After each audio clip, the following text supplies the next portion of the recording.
la transition écologique nécessite d'énormes investissements. L'ordre de grandeur, c'est entre facilement 2% du PIB par an qu'il va falloir sanctuariser sur long terme. Parce que donc environ 50 milliards à peu près. Voilà, c'est les ordres de grandeur. 50 milliards d'euros par an. Voilà, c'est ça. C'est les dans le budget. Oui, c'est ça, oui, bien sûr. Et donc il y aura des négociations européennes à mener pour que les règles budgétaires européennes facilitent ce qu'on appelle la sanctuarisation de ces dépenses d'investissement qui sont nécessaires pour que notre pays reste habitable et vivable. Oui. C'est bien ça qui est l'enjeu.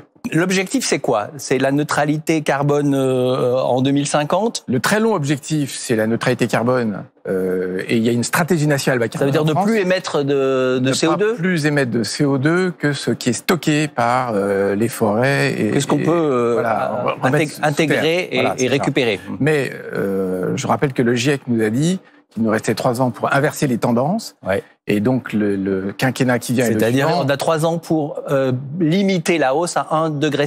C'est ça. Et si on ne fait pas les actions assez vite, on n'y arrivera pas. Donc, aujourd'hui, c'est 5% de réduction par an d'émissions de gaz à effet de serre qu'il faut faire. Donc, il y a une accélération très forte à mener qui concerne tous les secteurs d'activité, qui concerne le logement, qui concerne le transport, qui concerne l'agriculture, qui concerne la rénovation des bâtiments. La rénovation des bâtiments est un enjeu absolument clé. Il s'agit de profondément rénover les bâtiments et pas juste changer les fenêtres.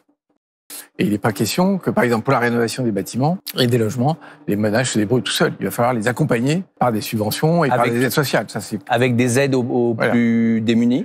Et des aides ciblées aux plus démunis, parce que ça risque de coûter assez cher. Et ça va répondre à une angoisse terrible de tous les Français en ce moment, qui est la hausse des prix de l'énergie. Face à la hausse des prix de l'énergie, la bonne réponse, c'est la réduction de notre consommation d'énergie, c'est les économies d'énergie. C'est ça la vraie bonne réponse. Je me rappelle que dans les années 70, face à la crise pétrolière, on faisait la chasse au gaspillage. Oui. C'est vraiment ça qu'il faut faire. Il faut que le gouvernement annonce de manière extrêmement claire que si on ne fait pas chacun de nous des efforts, s'il n'y a pas d'accompagnement, à ce moment-là, il y aura des rationnements.